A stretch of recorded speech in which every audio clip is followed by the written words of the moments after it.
할렐루야. 오늘도 오직 예수님입니다. 오늘 이 시간 예수님의 은혜와 평강이 이 시간 저와 여러분들에게 충만하게 임하시기를 예수님의 이름으로 간절히 축원합니다. 축원합니다. 오늘 본문 말씀인 이 마태복음 18장 15절 앞에 말씀이요. 마태복음 18장 11절로 14절 말씀에 보면 예수님께서 말씀하시기를 너희 생각에는 어떠하냐? 만일 어떤 사람이 양 100마리가 있는데 그 중에 하나가 길을 잃었으면 그 99마리를 산에 두고 가서 길 잃은 양을 찾지 않겠느냐? 진실로 너희에게 이르노니 만일 찾으면 길을 잃지 아니한 99마리보다 이것을 더 기뻐하리라. 이와 같이 이 작은 자 중에 하나라도 잃는 것은 하늘에 계신 너희 아버지의 뜻이 아니니라. 이렇게 주님께서 말씀하셨어요. 여기에서 이 14절 말씀이 너무너무 중요한 말씀입니다.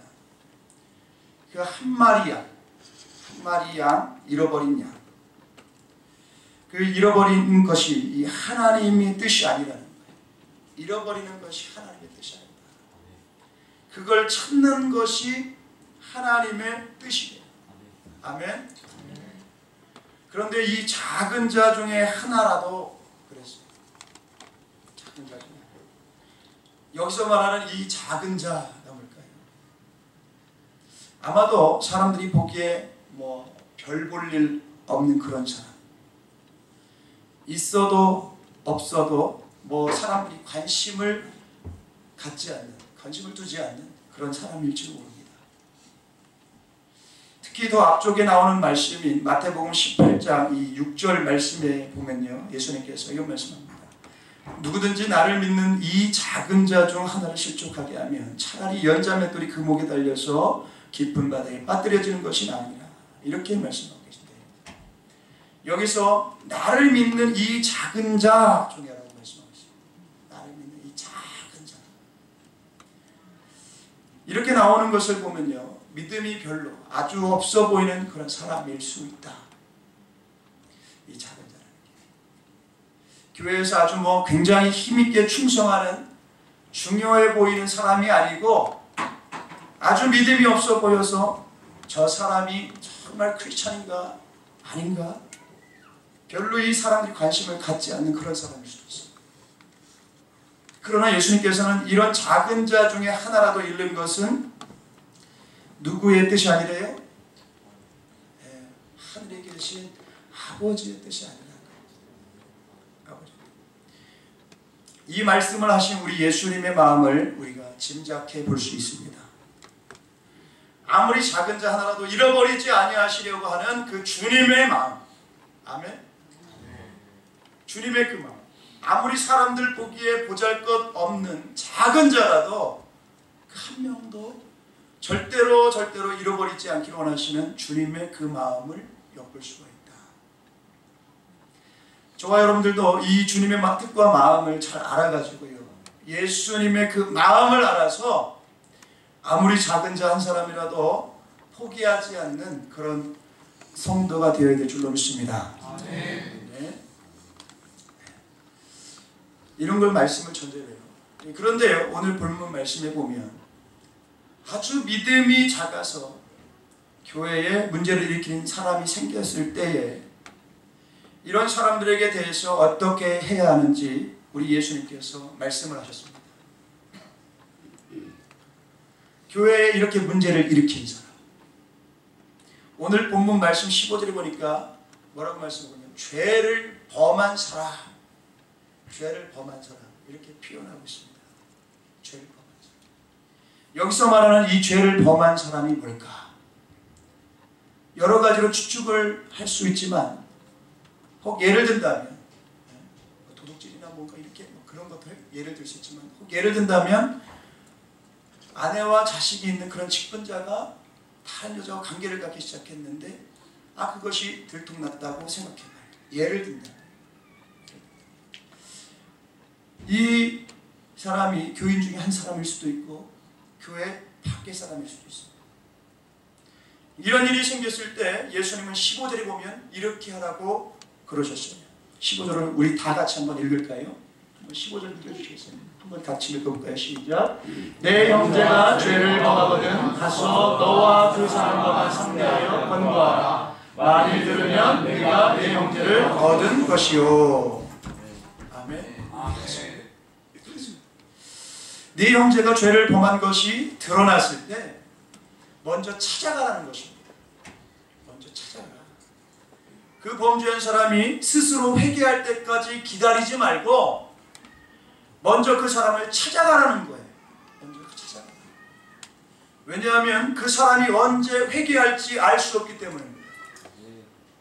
그 사람이 그 행동을, 그 짓을 몇 년 동안 할지 모르죠. 그렇죠? 그러니까 회개할 때까지 기다릴 수가 없다는 거예요. 좀 더 공격적인. 그리고 또 그대로 내버려 두었다가는 죄가 더 깊어질 수 있기 때문에. 그러니까 범죄한 것을 알게 되었을 때 빨리 그 사람을 찾아가야 합니다.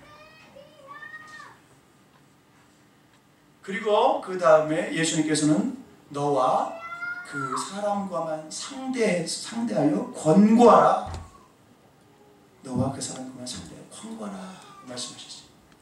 다시 말하면 은밀하게 하라는 거예요. 은밀하게. 아무도 모르게 내가 알게 되었으니까 그저 혼자 조용히 그 사람을 찾아가서 아무도 모르게 찾아가서 그렇게 개인적으로 권고하라는 것입니다. 우리가 이런 일을 하려고 한다면 어떤 마음과 자세를 갖느냐가 참으로 중요합니다. 이 마음가짐, 또 이 자세, 어떤 자세를 가지고 찾아가서 권고하느냐, 이게 굉장히 중요한데요. 첫째로는 이 사람을 잃어버리지 아니하려는 아비의 심정, 그런 마음, 이 한 영혼을 사랑하는 마음, 그 마음을 가지고 하는 것이 중요하다는 거예요. 또 하나는 둘째로는 온유하고 겸손한 자세로 찾아가는 게 참 중요하다. 나는 의인이고 나는 특별한 사람이고 굉장한 사람인 것처럼 생각하고 거만한 자세를 갖고 가는 것이 아니고 나도 당신과 다름없는 죄인입니다 라는 그런 심정을 가지고 아주 온유하고 또 겸손한 그런 자세를 가지고 찾아가는 것이 너무나도 중요하다는 거예요. 잠언 25장 15절에 보면 오래 참으면 관원도 설득할 수 있나니 부드러운 혀는 뼈를 꺾느니라. 참 귀한 말씀입니다. 부드럽게 말을 하는 것. 부드럽게 말을 하는 것. 이것이 오히려 뼈가 얼마나 단단해요. 그렇죠? 저희 아이가 이가 빠져가지고 그 이빨도 껴니까 빠져보니까 그렇게 얼마나 단단해요. 근데 그 뼈, 그걸 꺾을 수 있대. 부드러운 혀가. 이렇게 하기 위해서는 범죄한 사람을 찾아가기 전에 먼저 충분한 기도가 있어야 돼요. 충분한 기도. 우리가 빠져서는 안 돼요. 항상 말씀드리면 기도보다 성령님보다. 기도가 있어야 되고 성령님께서 함께 하시기를 구해야 된다. 그리고 자신을 살펴서 나에게는 어떤 문제가 있는가를 생각해 봐야 됩니다. 갈라디아서 6장 1절에 보면 사도 바울은 이렇게 말합니다. 형제들아, 사람이 만일 무슨 범죄한 일이 드러나거든 신령한 너희는 온유한 심령으로 그러한 자를 바로잡고 너 자신을 살펴보아 너도 시험을 받을까 두려워하라. 아주 이 갈라디아서 6장 1절에 좀 더 구체적으로 말씀을 하고 있는 것을 우리가 볼 수 있습니다. 그래서 또 오늘 본문 15절에 보면 예수님께서 이런 말씀하세요. 내 형제가 죄를 범하거든 가서 너와 그 사람과만 상대하여 공부하라. 많이 들으면 네가 네 형제를 얻은 것이요. 이렇게 말씀합니다. 이렇게 해서 그가 많이 듣는다고 하면 내 말을 권고를 듣고 순종한다면 내가 그 형제를 얻는 것이다. 우리 주님께서 이렇게 말씀을 하셨어요. 다시 말하면 그 범죄한 사람이 나의 권면을 듣고 순종해서 회개하고 또 그 죄를 다 끊어버렸다고 한다면 멸망의 길로 가던 한 영혼을 구원하는 것이니까 얼마나 귀한 일이에요. 우리 주님이 얼마나 기뻐하시겠어요. 자, 그런데요, 이와는 반대로 그 사람이 권고하는 말을 듣지 아니할 경우에, 이 듣지 않을 경우에는 어떻게 해야 되는지 오늘 본문 16절에 보면 또 예수님께서 말씀하십니다. 제가 대독합니다. 만일 듣지 않거든 한두 사람을 데리고 가서 두세 증인의 입으로 말마다 확증하게 하라. 이렇게 주님께서 말씀하셨습니다. 그 사람을 두 번째 찾아갈 때는 혼자 가지 말라는 거예요. 혼자 가지 말아라. 한두 사람을 꼭 데리고 같이 가라는 것입니다. 신명기 19장 15절에도 보면 이렇게 말씀하고 있어요. 사람의 모든 악에 관하여 또한 모든 죄에 관하여는 한 증인으로만 정할 것이 아니요 두 증인의 입으로나 또는 세 증인의 입으로 그 사건을 확정할 것이며, 이렇게 말씀하고 있습니다. 그러니까 어떤 그 사람의 잘못에 대해서 확정을 짓고 처벌을 하려고 할 때는 한 사람의 말만을 듣고 확정짓지 말라는 것입니다. 꼭 두세 사람의 증인이 있어야 된다는 거예요. 이 말씀을 보면 하나님께서 이 모세를 통해 주신 말씀과 신명기, 이 모세를 통해 주신 말씀과 예수님의 이 말씀이 아주 일치한다는 것을 알 수가 있습니다. 그런데 이 증인이 되어줄 사람을 선택할 때 아주 주의가 필요하다는 거예요. 주의가 필요하다. 교회 안에서 어떤 사람이 범죄한 것이 드러났는데 내가 혼자 가서 이야기해도 말을 듣지 않았을 때 몇 사람을 데리고 같이 가야 되는데 그때 어떤 사람을 데리고 가야 되느냐? 아무나 선택하면 안 되겠죠. 그렇죠? 아무나 선택하면 안 되겠죠. 이것은 아주 주의가 필요하다. 첫째로는 믿음의 본이 되는 사람을 데리고 가야 됩니다. 믿음의 본이 되는 사람을 데리고 가야 됩니다. 그리고 둘째로는 함부로 소문을 내지 않을 그런 사람을 데리고 가야 됩니다. 입이 가벼워서 간질간질 그냥 이야기하고 다니거나 무책임한 그런 사람을 데리고 가면 당연히 큰일 나겠죠. 세 번째로는 모든 성도들로부터 신임을 얻는 그런 사람을 데리고 가야 된다. 가장 좋은 것은 성령과 지혜가 충만해서 칭찬 듣는 모든 사람들이 존경하고 칭찬 듣는 그런 사람을 데리고 가는 것이 제일 좋다는 거예요. 이런 사람들과 함께 가서 권고한다고 한다면 아마도 대부분의 경우는 순종할 거라는 거죠. 그렇게 해서 문제가 해결이 된다고 하면 그 한 영혼을 구원하게 되고 또 소문도 나지 않으니까 문제가 아주 조용하게 해결될 수 있게 됩니다. 그렇게 되면 그 범죄한 사람에게도 좋다는 거예요. 당연히 그렇겠죠. 소문이 안 나서. 또 교회도 그저 사건이 분명히 있었음에도 마치 아무런 문제가 없었던 것처럼 문제가 조용히 해결되니까 너무 좋을 수밖에 없다는 거예요. 자, 그런데요, 이렇게 했는데도 불구하고 말을 듣지 않고 권고를 받아들이지 않고 순종하지 않는 사람이 있을 수가 있습니다. 이런 사람은 마음이 아주 강팍하고 완악한 사람이죠. 이런 사람이 없어야 되는데 그럼에도 불구하고 이런 사람이 한 사람이라도 있다고 한다면 참 이런 사람은 문제를 크게 일으킬 사람인데요. 이런 사람이 있을 때에는 오늘 본문 17절에 보니까 예수님께서 이렇게 하라고 그러십니다. 한번 다 같이 또 읽어볼까요? 다 같이 한번 합동합니다. 시작. 만일 그들의 말도 듣지 않거든 교회의 말하고 교회의 말도 듣지 않거든 이방인과 세리와 같이 여기라. 여기서 교회에 말한다는 것은요, 이제 담임 목회자에게 보고를 하는 것입니다. 우리가 이 사람에게 이렇게 권고했는데도 이 사람이 고치지 않으니 이건 할 수 없이 교회에서 좀 처리해 주셔야겠습니다 하고 얘기하라는 거예요. 그러면 이런 경우 담임 목회자는 중직들과 함께 의논합니다. 그리고 이 범죄한 사람을 불러서 이제 신문을 하는 거죠. 첫째는 우선 범죄한 사실을 확인합니다. 그리고 그 사람이 회개하도록 권면하고 그 사람에게 기회를 줘요. 이런 경우 대부분의 사람들은 교회의 뜻에 순종한다는 거예요. 그리고 자신의 잘못을 회개합니다. 그런데 회개하지 않을 경우에는 어떻게 해야 되는가? 할 수 없이 그 사람이 교회에서 맡고 있던 모든 직분을 다 내려놓고 해야 된다. 그리고 그 사람에게 적당한 책벌을 내려서 근신하며 회개하도록 유도를 해야 된다는 거예요. 이렇게 교회에서 결정한 뜻에 순종해야 하는데 그럼에도 불구하고 순종하지 않는 사람이 있다. 오히려 화를 내면서 교회에서 결정한 것에 반항하는 자세를 가지고 거부하는 사람이 있어. 어떤 사람들은 교회를 향해 꼭 불량배가 행하듯이 깡패가 행하듯이 그냥 함부롭게 말을 함부로 하는 사람도 있죠. 그런 사람들에 대해서는 이방인과 세리와 같이 여기라는 것입니다. 성경 말씀이에요. 성경 말씀. 이방인과 세리와 같이. 왜요? 이런 사람들은 하나님의 자녀라고 볼 수 없기 때문에 그렇게 말씀하는 것입니다. 한마디로 말하면 이런 사람들은 예수님을 믿는 사람이 아니라는 것입니다. 그렇기 때문에 이방인이나 세리같이 여기라는 거예요. 하나님의 자녀가 아니라는 것입니다. 자, 그런데 오늘 본 말씀 마태복음 18장 18절에 보면요, 이렇게 또 말씀합니다.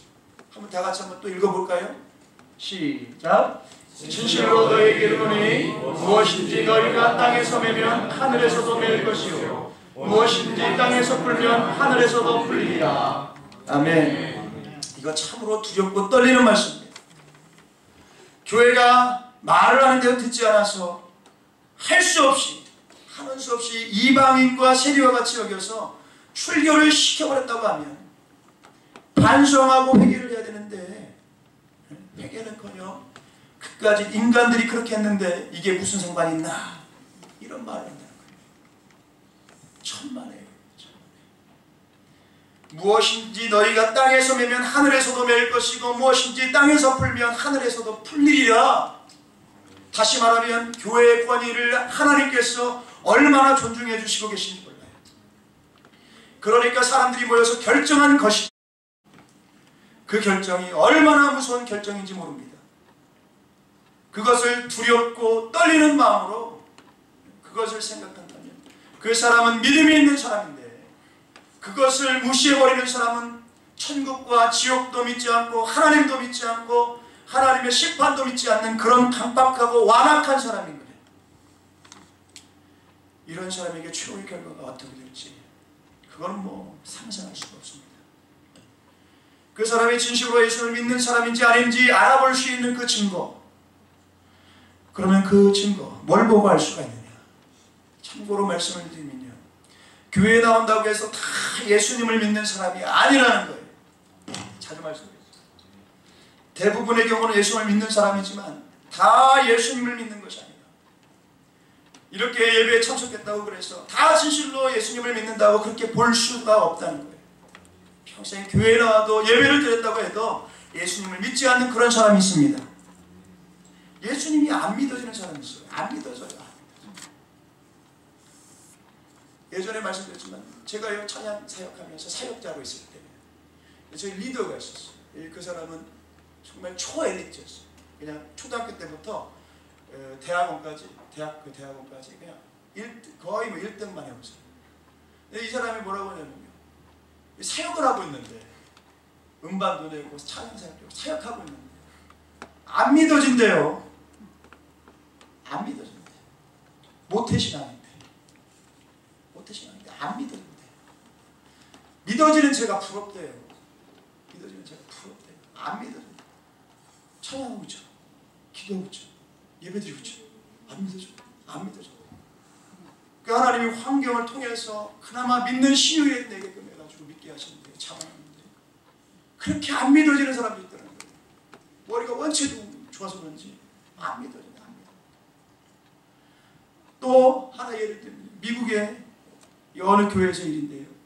그 교회에서 충성을 가장 열심히 하고 가장 충성하는 사람이 그 교회의 부흥회를 인도하러 온 목사님에게 자신은 예수님을 믿는 사람이 아니라고 자신에게 이 고민을 솔직하게 고백했다는 거예요.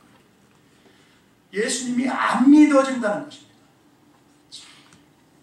그런데 그 사람이 인품이 너무 훌륭하다 보니까 그럼에도 불구하고 교회에 중직이 되는데요. 예수님을 안 믿는 거예요. 안 믿는 거. 여러분 교회에서 열심히 나름대로 충성하는 사람들하고 있어요. 다 예수님을 믿는다고 생각해서는 안 됩니다. 그러한 사람들 중에도요, 별별 사람들이 다 있다는 걸 우리 잊어서는 안 됩니다. 사기꾼도 있고 도둑도 있고 별 사람 다 있을 수도 있어요. 이것은 예수님을 믿는다는 증거가 될 수 없습니다. 그냥 교회 생활을 하는 거예요. 자, 그러면 그 사람이 진심으로 예수님을 믿는 사람이라는 증거를 뭘 보고 알 수 있는가? 첫째가요, 회개하는 것을 보면 알 수 있다. 회개하는 것을 보면 알 수 있다. 회개하는 것을 보면, 자신의 죄인됨을 인정하고 회개하는 것을 보면 그 사람은 진짜 예수님을 믿고 구원받은 사람임을 알 수가 있습니다. 두 번째로는 말씀에 순종하는 것을 보면 알 수가 있다는 거예요. 말씀에 순종하는 것을 보면. 말씀에 100% 순종할 수 있는 사람은 없지만 진심으로 예수님을 믿는 사람은 말씀에 순종하려고 말씀에 막 순종해버리고 막 애를 씁니다. 몸부림쳐. 그리고 막 순종해. 완전하진 않아도. 요한복음 3장 36절에 보면요, 아들을 믿는 자에게는 영생이 있고 아들에게 순종하지 아니하는 자는 영생을 보지 못하고 도리어 하나님의 진노가 그 위에 머물러 있느니라. 그러니까요, 예수님을 믿는 사람에게는 영생이 있는데 예수님께 순종하지 않는 사람은 영생이 거할 수가 없다.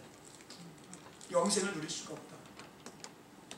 오히려 하나님의 진노가 그 위에 머물러 있다는 거예요.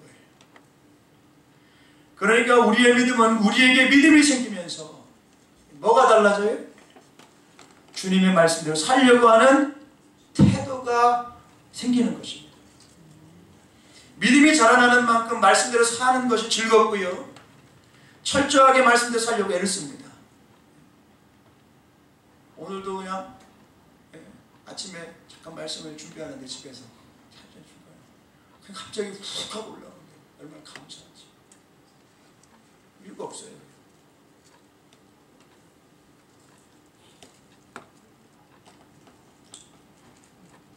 믿음이 자라는 만큼요, 말씀대로 사는 것이 즐거워요. 철저하게 말씀대로 살려고 애를 씁니다. 애를 써요. 그 모습을 보면, 야, 저분은 참 믿음이 많이 자라났구나. 확실하게 그 믿음을 알 수가 있다는 거죠. 세 번째로는 변화가 되는 것을 보면 알 수가 있다. 변화가 된다는 거예요. 변화. 그 사람이 교회에 나와서 어떻게 달라지느냐, 삶이 어떻게 달라지고 있느냐, 교회에 나오기 전과 후가 그 사람의 삶이 어떻게 달라졌느냐. 또 한 가지 중요한 것은 이 성품, 이 속에 있는 성품. 그저 화를 잘 내고 한번 화가 나면 뒤집어 엎고 그냥 뒤집어 얼마나 악한지. 그러던 사람이 참습니다. 참아내요. 이깁니다. 그렇게 악하던 사람이 점점 온순해지고 착해지고, 그게 증거라는 거예요. 그게 진짜 그 속에 예수님이 계시고 성령님이 함께 하시는 증거. 또 옛날에는 아주 거짓말을 그냥 반목치지해요. 반목치. 그런데 예수님을 믿고 난 후에는 사람이 아주 진실해져요. 솔직해져요. 겉과 속이 좀 같아보려고 막 그런 변화를 보면, 아, 이 사람은 진짜 예수님을 믿는 사람이구나 알 수가 있다는 거예요. 그래서 고린도후서 5장 17절에 보면요, 우리를 가리켜 새로운 피조물이라고 해요. 그랬습니다. 새로운 피조물. 제가 읽었겠습니다. 대독하겠습니다. 그런즉 누구든지 그리스도 안에 있으면 새로운 피조물이라. 이전 것은 지나갔으니 보라 새 것이 되었다. 아멘. 우리를 가리켜 새로운 피조물. 이 피조물이라고 해요. 왜? 달라졌기 때문에. 달라졌기 때문에. 또 에베소서 5장 9절에 보면 빛의 열매는 모든 착함과 의로움과 진실함에 있느니라 말씀하고 있습니다. 우리가 과거에는 어둠 가운데 있었는데 이제는 빛의 자녀가 되었다는 거예요. 그 사람은 빛의 자녀라는 것이 이 열매로 나타나는데, 그 빛의 열매가 뭐예요? 말씀해 보니까 모든 착함과 의로움과 진실함에 있느니라. 아멘. 마태복음 7장 20절에 보면 예수님께서는요, 그들의 열매로 그들을 알리라. 예수님께서 그렇게 말씀하셨습니다. 사과나무에서는 사과가 열리게 되어 있습니다. 포도나무에서는 포도가 열리고 배나무에서는 배가 열리고 우리에게 매실나무도 있고 잣나무도 있고 감나무도 있고 뭐 대추나무도 있는데요. 그 나무별로 열려야 될 그 열매가 열려요. 네. 열매를 보고 아는 거예요. 그 나무. 열매를 보고 압니다. 그리고 딱 열린 거 보면 튼실한지 그렇지 못한지. 그 사람이 진짜 선지자인지 가짜 선지자인지 무엇을 보면 알아요? 열매를 보면 알 수가 있다. 열매를 보면. 그 사람이 진짜 예수님을 믿는 사람인지 아닌지 뭘 보고 알아요? 그 사람의 열매를 보면 알 수가 있습니다. 어떤 열매가 그 사람을 통해서 나타나고 있느냐 그것을 보면 아는 거예요. 네. 열매가 안 좋은데 교회만 붙어있다고 예수님 믿는 사람을 보기가 힘들다는 거죠. 네 번째로 진심으로 예수님을 믿는 사람이라는 것을 뭘 보고 알 수 있느냐? 하나님을 사랑하고 주님을 사랑하는 것을 볼 수가 있다. 교회를 사랑하는 그 마음, 교회를 사랑하는 그 마음, 그것을 이거 건물이죠. 대충대충 하면 돼. 이게 아니라 교회를 사랑하는 성도들한테 봐도 얕잡고 이게 아니라 소중히 그것을 보면 그 사람이 진짜 예수님을 믿는 사람이라는 것을 알 수가 있다는 거예요. 다섯 번째로는 형제를 사랑할 뿐만 아니라 원수까지 사랑하는 것을 통해 알 수가 있다. 이런 사람은 자기를 박해하는 사람에게 그냥 보복만 하라는 것이 아니라요. 오히려 그 사람을 위해 기도를 해줍니다. 로마서 12장 14절에 보면 사도 바울은 너희를 박해하는 자를 축복하라. 축복하고 저주하지 말라. 그랬습니다. 참 나를 박해하는 자를 축복해 주래요. 저주하지 말고. 그 정도라면 이거는 뭐 정말 성령 충만, 성령 충만, 믿음이 충만한 성도라는 것을 알 수가 있겠지요. 당연히. 그런데 이런 증거가 하나도 없고 뭐 이거는 죄를 범하면서도 회개도 하지 않고 교회가 그걸 권고해도 말을 안 듣고 뭐 그러면 그런 사람은 하나님의 자녀라고 할 수가 없는 것입니다. 아무리 작은 교회라고 해도요. 교회를 무시해서는 안 되는 것입니다. 왜냐하면 오늘 본문 20절에 마태복음 18장 20절의 말씀대로 두세 사람이 내 이름, 예수님의 이름으로 모인 곳에는 이 예수님도 그들 중에 있다고 말씀하셨어요. 예수님도 그들 중에. 비록 두세 사람만 모였다 할지라도 진실로 예수님을 믿는 사람들이 예수님의 이름으로 모인 것이라면 반드시 그 가운데 주님이 계시다는 거예요. 에베소서 1장 21절로 23절에 보면요. 교회의 머리가 예수님이라고 그랬고요. 교회는 예수님의 몸이라고 그랬습니다. 제가 대독합니다. 또 만물을 그의 발 아래에 복종하게 하시고 그를 만물 위에 교회의 머리로 삼으셨느니라. 교회는 그의 몸이니 만물 안에서 만물을 충만하게 하시는 이의 충만함이니라. 아멘. 비록 두세 사람만 모였지만 보이지는 않지만 예수님이 그 가운데 계시는데 그 교회의 머리가 되시고 교회는 예수님의 몸이라는 것이에요. 예수님의 몸. 그렇기 때문에 음부의 관세가 교회를 이길 수가 없는 것입니다. 아멘. 요한계시록 17장 14절에 보면 짐승들에 대한 얘기를 하면서 이런 말씀입니다. 제가 대독합니다. 그들이 어린 양과 더불어 싸우려니와 어린 양은 만주의 주시오 만왕의 왕이심으로 그들을 이기실 터이요. 또 그와 함께 있는 자들 곧 부르심을 받고 택하심을 받은 진실한 자들도 이기리로다. 아멘. 예수님과 함께 있기 때문에 이긴다는 거예요. 예수님과 함께 있기 때문에.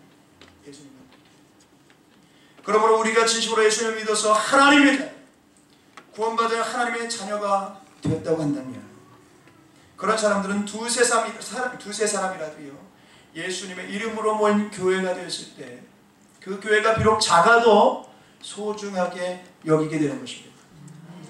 그런데요. 진심으로 예수님을 믿어서 구원받은 하나님의 자녀가 되었다고 해도요. 처음부터 그 믿음이 온전한 것은 아니라는 거죠. 성령님으로 거듭난 사람이라고 해도 처음부터 그 믿음이 대단한 것이 아니라는 것입니다. 처음에는 누구나 다 믿음이 작아요. 그러므로 이 교회 안에는 자연히 이런 사람들이 아주 많다. 한 예로 고린도 교회 예를 들면 이 고린도 교회가 1년 반 만에 아주 큰 교회가 됐거든요.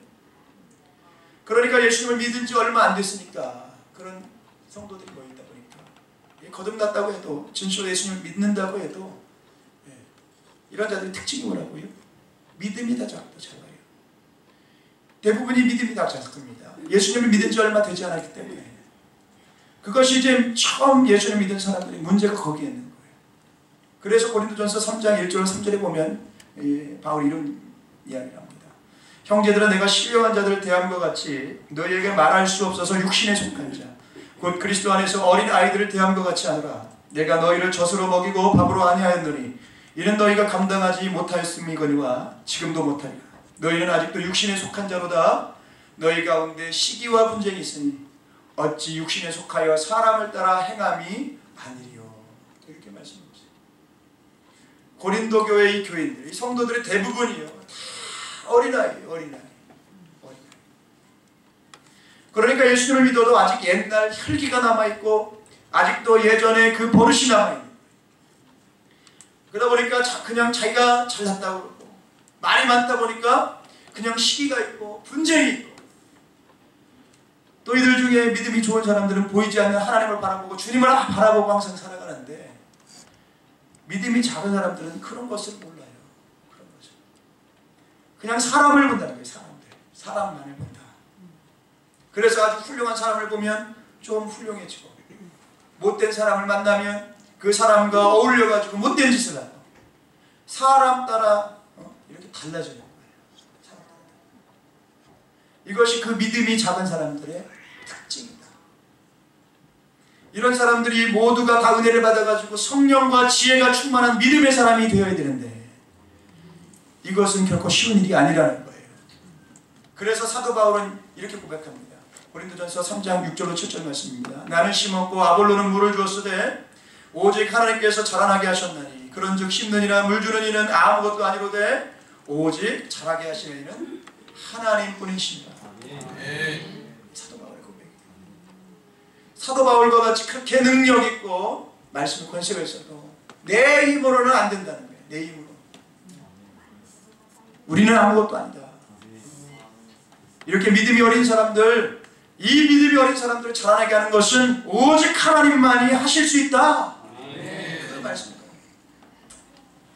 교회가 은혜를 받아서 믿음이 쑥쑥 자라나가지고 질적으로나 양적으로 막 교회가 이렇게 부각하게 되는 것, 이것은 오직 성령님의 역사로만 되는 것입니다. 그저 바울이 대단한 것이 아니라 바울을 쓰신 성령 하나님이 대단하신 거예요. 우리가 분명히 알아야 됩니다. 우리도 그렇게 쓰임받기 위해서 그래서 부단히 주님 앞에 기도하고 성령 충만하고 우리가 뭐 말 잘해서 교회가 부른다고 우리가 뭔가를 잘한다고 해서 되는 것이 아니라는 거예요. 오직 하나님만이 교회를 성령케 하실 수 있는 것입니다. 그렇기 때문에 오순절날 성령님의 충만한 은혜를 받은 이후에 이 베드로가 어떻게 변하는 것을 성경에 있습니다. 완전히 다른 사람으로 변화가 됩니다. 또 예루살렘 교회가 얼마나 달라집니까? 교회가 뭐 그냥 얼마나 뜨겁게 기도하고, 요즘은 뜨겁게 기도하면 이단이라고 그러죠. 날마다 모이기를 힘쓰고, 날마다 모이니까 또 뭐라고 해요? 막 뭐라고. 예루살렘 교회가 막 성령 충만해지니까 막 뜨겁게 기도하고, 날마다 모이기를 힘쓰고, 그냥 열심히 전도하고, 그냥 성도들끼리 서로 사랑을 나누고 그냥 특별한 사람 없이 그냥 모든 걸 서로 나누고 같이 쓰고 세상 사람들이 볼 때 얼마나 부러운지. 그래서 모든 사람들에게 칭찬을 받고 이로 말미암아 주님께서 구원받는 자들을 날마다 더해 주시니까 이 예루살렘 교회가 폭발적으로 성장하는 것을 볼 수가 있습니다. 그러니까 성령님이 하셔요. 성령 하나님이 하시는 것이지 사람이 그렇게 하는 것이 아닙니다. 아멘. 스데반 집사가 순교한 이후에 흩어진 성도들이 성령 충만하기 때문에 그들이 비록 흩어지기는 하지만 가는 곳곳마다 전도를 해가지고 교회를 세우는데 안디옥이라는 곳에 가니까 이방인들이 그냥 교회에 막 나와요. 전도가 얼마나 잘 되는지. 이 교회가 막 커지고 그냥 인물들이, 좋은 인물들, 훌륭한 신앙의 인물들이 막 생겨났어요. 기도의 사람들, 사랑의 사람들, 열정의 사람들.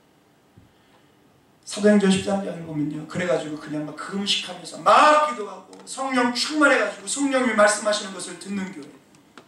그래가지고 바나바와 이 바울을 따로 세워라. 그래가지고 막 따로 세워가지고 그들을 또 선교사로 파송을 하는데, 성령님께서 말씀하시는 대로 인도하시는 대로 이제 도시마다 찾아가서 복음을 전함으로 선교여행이 시작되는 것을 볼 수가 있습니다. 완전히 교회를 성령님이 주도해 나가는 거예요. 성령님이 주도해 나가는 거예요. 성령님이 주도해.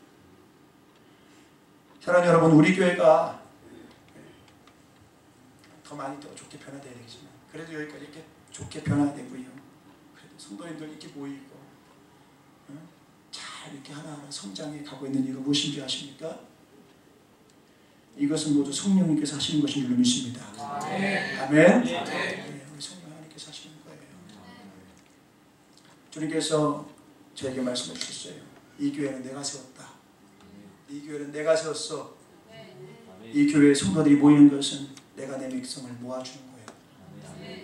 이렇게 말씀해 주셨어요. 하나님은 하나님께서 택하신 백성, 하나님의 자녀들을 아무데나 맡기시지 않아요. 그래서 주님은 그러한 사람들을 이곳으로 모아주신 것이라고 말씀하셨습니다.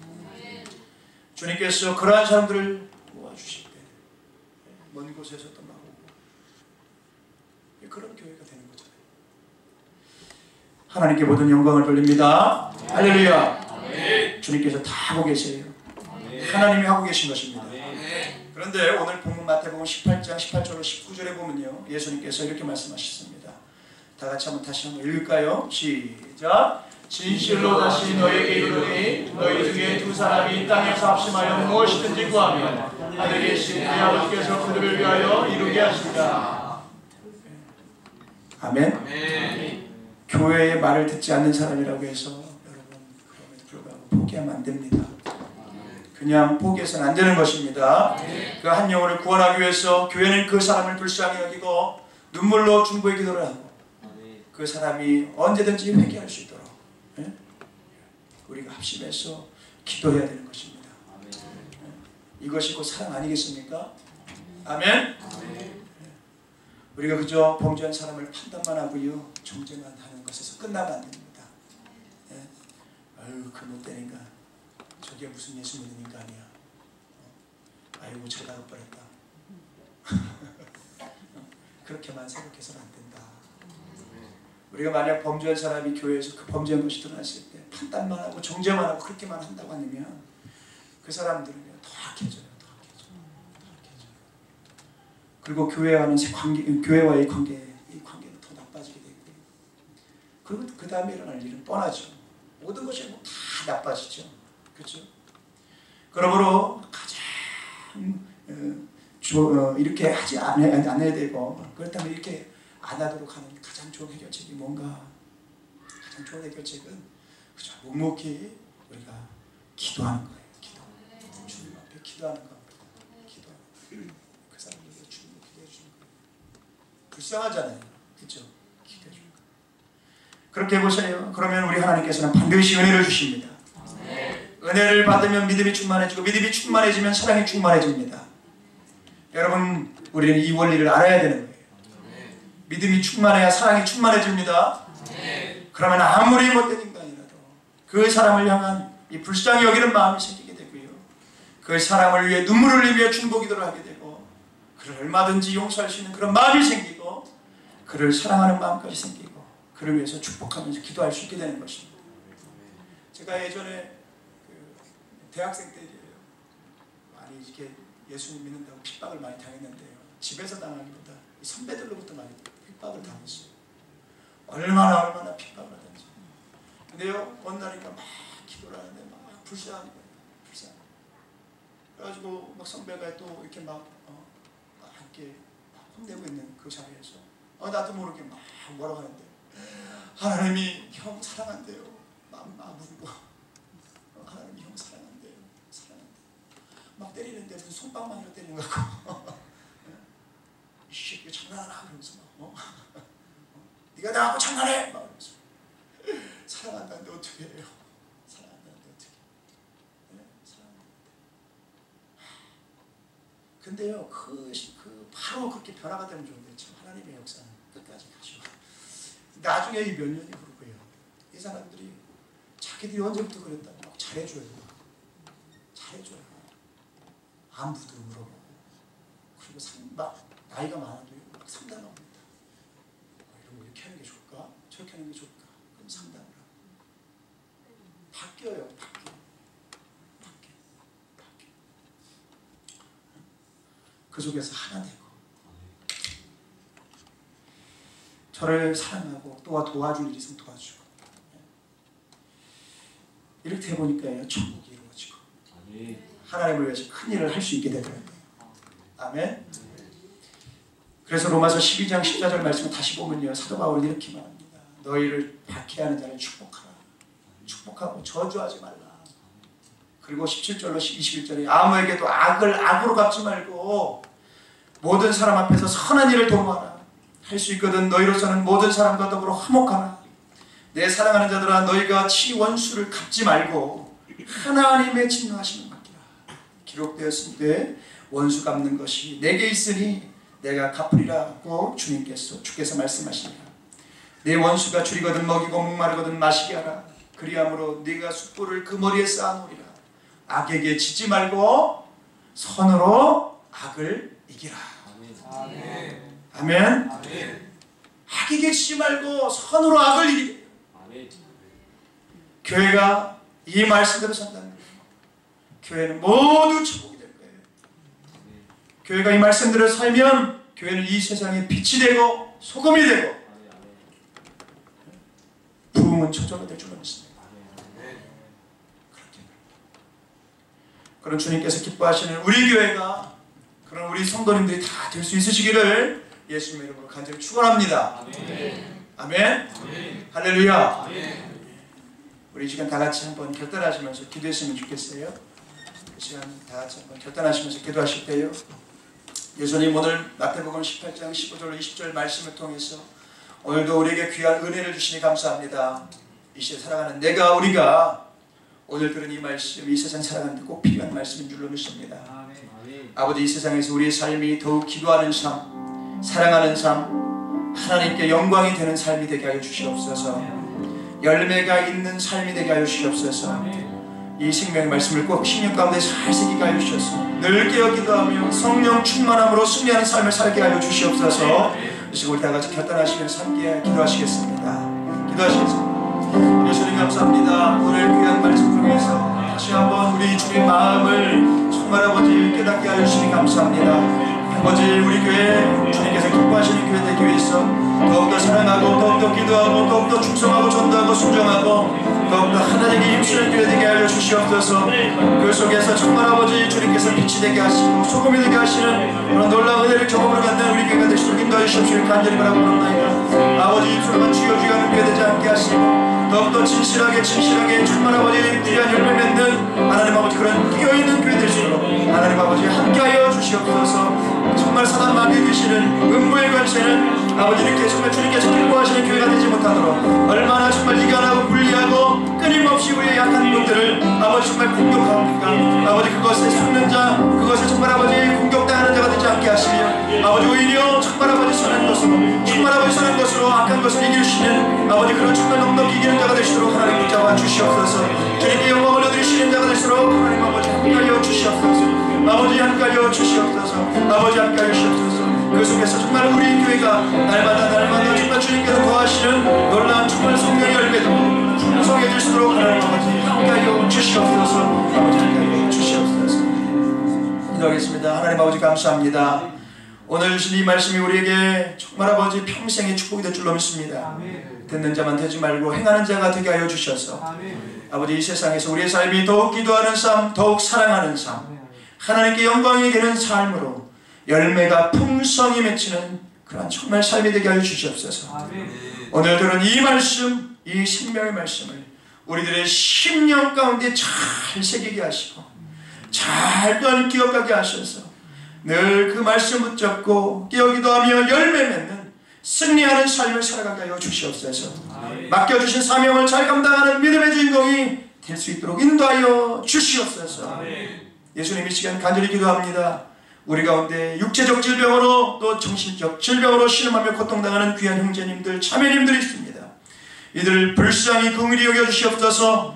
아버지 예수님의 주의 손길을 바라여 주시옵소서. 나뭇가지를 마라의 수물에 던지시며 나는 너희를 치유하는 영으로 말씀하신 주님이신 줄 믿습니다. 또 예수님께서 채찍에 맞음으로 나음을 입었다고 하신 말씀을 의지하고 나갑니다. 아버지 믿음으로 선포하고 나갈 때에 우리 예수님의 오늘 맞으심으로 나음을 입고 회복으로 경험을 갖게 하여 주시옵소서. 믿는 자에게는 능치 못할 일이 없다고 하셨사오니 여호와 라파의 하나님, 이 치유 하나님을 제한 없이 경험케 하여 주시옵소서. 우리 주님께서 일하여 주셔서 자유함을 얻고 신령한 자유함을 얻고 더욱더 강건해서 제한 없이 정말 아버지 신바람 나는 신앙생활을 하시도록 하나님 아버지 함께하여 주시옵소서. 우리 주님께서 일하여 주셔서 자유함을 얻게 될 줄로 믿습니다. 아버지 이제 우리 귀한 성도님들 또 한 주간 살아갑니다. 이 한 주간 살아갈 때도 아버지 우리 주님께서 말씀해 주신 그 말씀에 순종하는 삶을 통해 더 사랑하고 더 기도하고 더 하나 되어 주님께 영광을 올려드리는 넉넉히 기는 한 주간 될 수 있도록 인도하여 주시옵소서. 기도보다 성령님보다 앞서지 아니하여 하나님의 자녀로서의 특성을 나타내며 풍성한 열매 맺는 아버지 귀한 한 주간 넉넉히 기는 한 주간 될 수 있도록 하나님 아버지 함께하여 주시옵소서. 오늘도 이 시간 함께하신 주님께 모든 감사 영광 존귀 찬양 올려드리옵고 또 주의 종을 말씀 전하는 소리로 통로로 값지고 귀하게 사용하심을 감사하고 다시 오실 거룩하신 예수님의 이름으로 이 시간 간절히 기도하옵나이다. 아멘. 아멘. 할렐루야. 아멘. 은혜가 되셨어요? 아멘. 우리 이 시간 다 같이 일어나셨어요? 일단은 찬양 377장 예수 따라가며 다 찬양하신 후에 축도로 예배를 마치도록 하겠습니다. 진실하게 찬양합니다. 예수 따라가며 온 순종하며 우리 행할 길 원하겠네. 주를 의지하며 순종하는 자를 주가 함께 하시리라. 의지하고 순종하는 길은 예수 안에 즐겁고 행기로다. 애를 당하거나 우리 소생할 때 주가 도없이 하시겠네. 주를 의지하며 순종하는 자를 주가 위해 주시라. 의지하고 순종하는 길은 예수 안에 즐겁고 행기로다. 남의 짐을 지고 슬픔 위로하며 주가 상급을 주시겠네. 주를 의지하며 순종하는 자를 항상 축복해 주시리라. 의지하고 순종하는 길은 예수 안에 즐겁고 행기로다. 우리 받은 것을 주의 아들이면 그 신사랑을 깨닫겠네. 주를 의지하며 순종하는 자를 은혜 구속해 하시리라. 의지하고 순종하는 길은 예수 안에 즐겁고 행기로다.